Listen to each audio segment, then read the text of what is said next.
Hey there, my name is Megan and welcome to my channel, or welcome back. Today I'm going to be discussing my top 10 most disappointing reads of 2024. I posted my top favorite books of 2024 already, so I will link that up in the cards as well as in the description box below if you're interested in checking it out.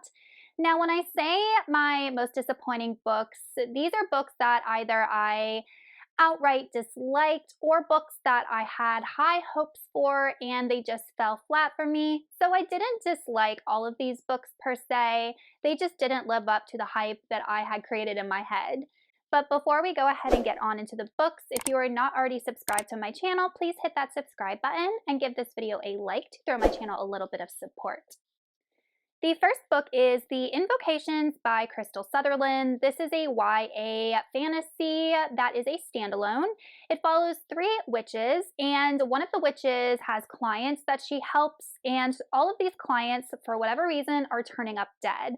So the other two witches attempt to help unveil the mystery. This book has demons in it as well, as one of the witches is possessed by a demon. There were just a couple of things that I didn't like about this book, mainly the sexism. There was a lot of sexism towards males in this book. Every single male in this book was made out to be a complete misogynistic a-hole. Even the one male, the one guy that was made out to be the golden one, the good one, turned out to be the antagonist who was doing all these horrible things. So when I say none of the males are good, none of them are good. There is also some graphic scenes in this book regarding body horror that I don't think is age appropriate. This book says it's for ages 13 up. I personally wouldn't feel comfortable letting my 13-year-old read this. That's just me. One of the witches is possessed by a demon, and this demon causes physical harm to this girl and mutilates her body, and that is described in graphic detail. There were just these things about the book that caused me to get this bad taste in my mouth, and I just didn't love it overall.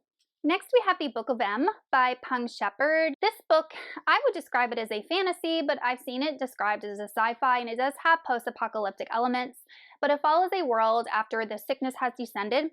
The first thing people lose is their shadow. After that, they start losing their memories. And we are following Ori and his wife, and Ori's wife leaves him because she loses her shadow. She knows what's come to come next. And then we follow Ori, who is trying to find her. And there is a rumor that there is someone who lives in New Orleans, Louisiana, who can cure the people who've lost their memories. So everybody is flocking to Louisiana. And we are following Ori's timeline and his wife's timeline. I really did appreciate how the author portrayed what it would be like to slowly lose your memories, and I feel like that would resonate a lot with people who might have relatives that are dealing with Alzheimer's or dementia. That I thought she did a really good job on.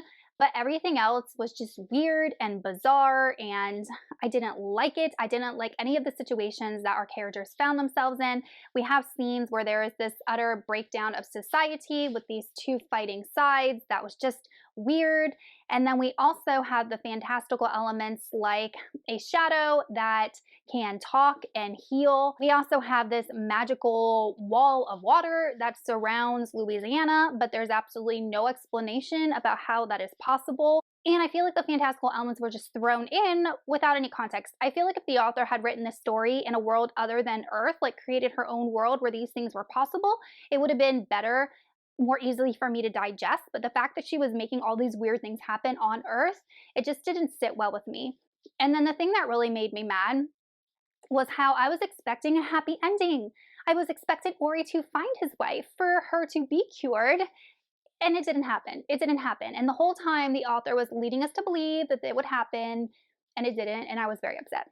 Next, we have Cold Storage by David Koepp. This is a sci-fi, and it follows a deadly fungus that was discovered by these two government officials in Australia that were sent there to find out why an entire village of people had died.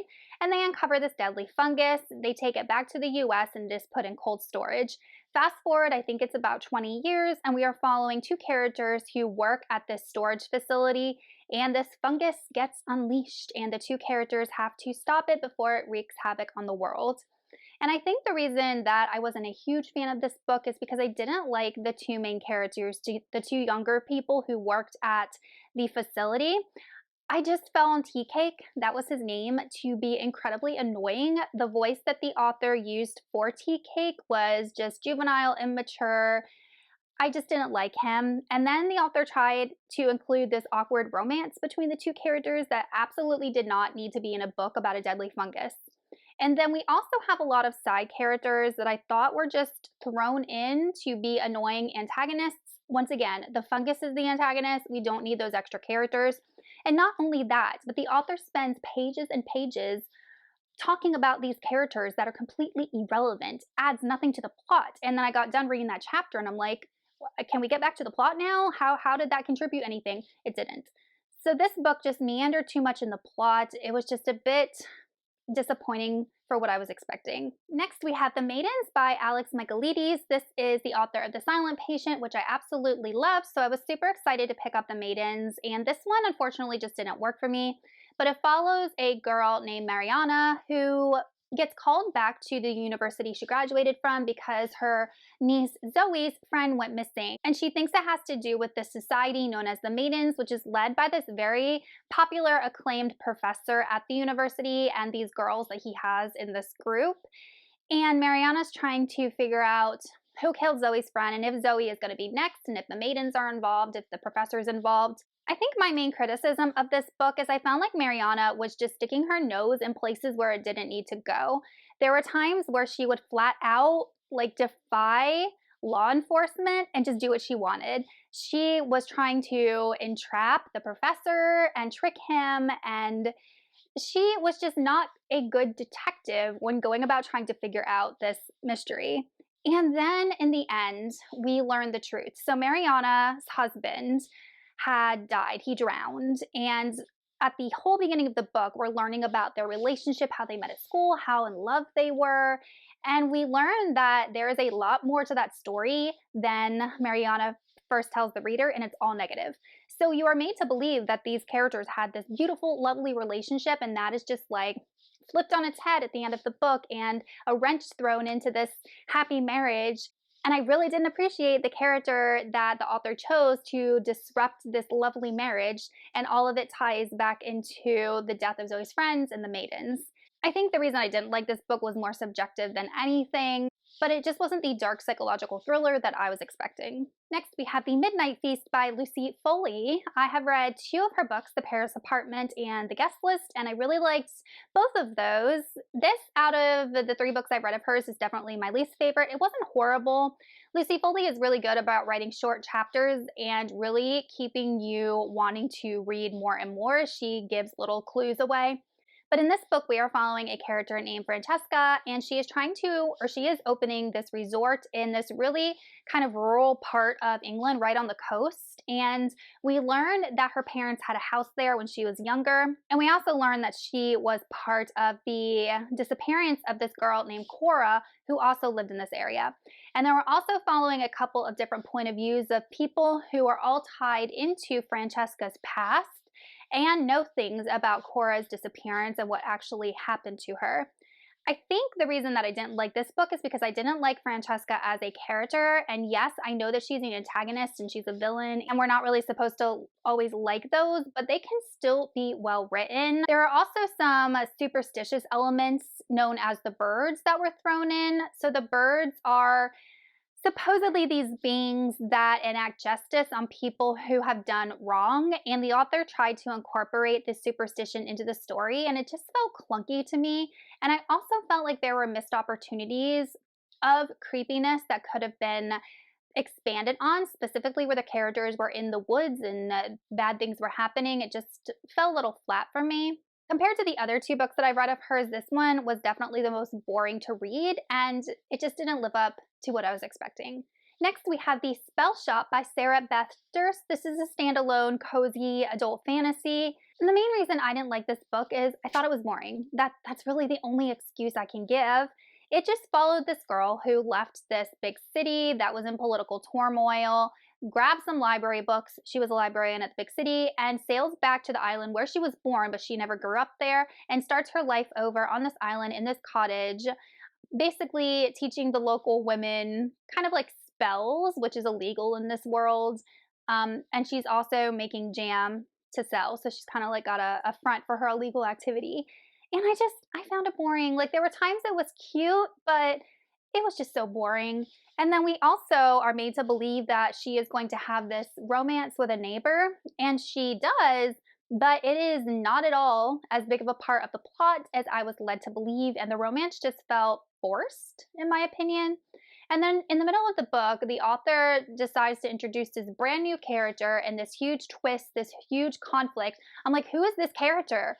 Like, why not create something with a character from the beginning that we know and have grown to like, and now you just throw in this random character and I have to care about her and care about what our main character is doing to help her? Like, it just felt really discombobulated to me, and it was such a letdown because I really wanted to love this book. Next, we have Compass and Blade by Rachel Greenlaw. This is a YA fantasy, maritime type fantasy.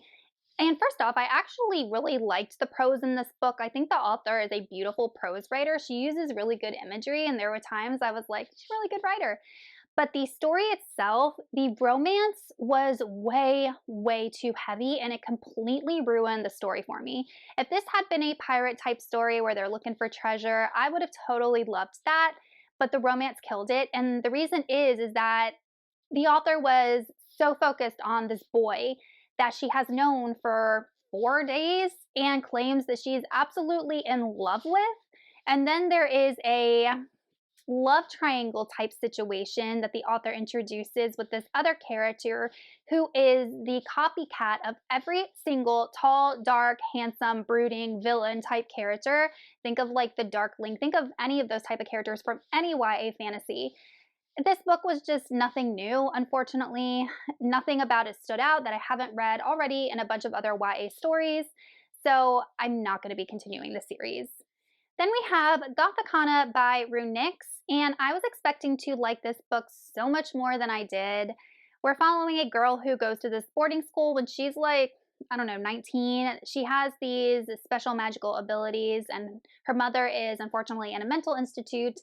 And I think the reason that this book was a struggle for me was because these characters are all supposed to be, college age, and they are acting and talking like they're freshmen in high school. And I couldn't reconcile the two. The dialogue in this book felt really juvenile, very stiff. And then when we get to the romance, our main character falls for one of her professors, and he's not that much older than her. But I just didn't even feel a connection between these main two characters. I really didn't find that our male lead was anything special. And whenever I was reading the scenes where there was supposed to be like angst and all of that, like I really felt nothing. The only saving grace for this book, in my opinion, is the setting. It takes place in this school and a castle in these mountains, and it's gloomy and dark and dreary and creepy, and I loved all of that. But the romance could have been better, the romantic scenes could have been better, and the character interactions could have been made more mature. Next, we have Pandemic by Robin Cook. This is an adult medical mystery. In this book, we're following Jack, a medical examiner, as he is trying to figure out the mystery behind a woman who passed away on the subway. And he realizes, or at least thinks, that she might have died from a new infectious disease, but then finds out that she's recently had a heart transplant and the DNA of the heart matches her own, which is impossible.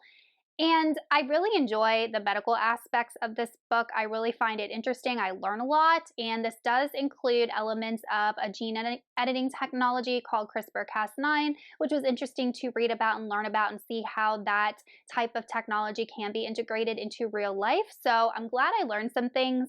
But with Robin Cook, I just don't really like his prose. I find it very dry and repetitive. And I also found this book very boring at parts because of the repetition. And I also found a lot of the character dialogue very clunky, and there was also not much about the characters that made them stand out. They're very cardboard cutout type characters, and I would have liked to feel maybe an emotional connection more to this book or to really root for the characters, but I just didn't care because they weren't anything special. However, the medical aspects of this book were really interesting. And lastly, we have Service Model by Adrian Tchaikovsky. This book wasn't horrible. I was just expecting to like it a lot more than I did. It is the first book that I have read by this author, and this is a standalone science fiction, adult science fiction that follows a robot who lives in a world where the human population has very much diminished, and robots are the ones who are left over, and we're following his journeys. He's trying to figure out his purpose. And I just found this book very, very boring. There was a lot of elements I liked. I liked the humor, I liked the irony, but as for a story, it was boring. And then we do have a main character known as the Wonk, who's a teenage female. She wasn't well written. I don't even think a teenager acts like that. A teenager who's growing up trying to survive in a complete utter wasteland probably wouldn't be so cantankerous. I just didn't find it believable. And then the ending especially was very unsatisfactory because the characters are going on this journey to this place to get some answers, and there just are none. The answers are not found. So I found that the ending was unsatisfying as well. All right, you guys, those are my 10 most disappointing books of 2024. Like I said, I didn't hate all of these books. Some of them I just had higher hopes for, and they just let me down for one reason or another. Let me know in the comments if you read any of these books and what you thought about them, or maybe what some of your most disappointing books of the year are. Thank you so much for watching, and I will see you all in another video soon. Goodbye.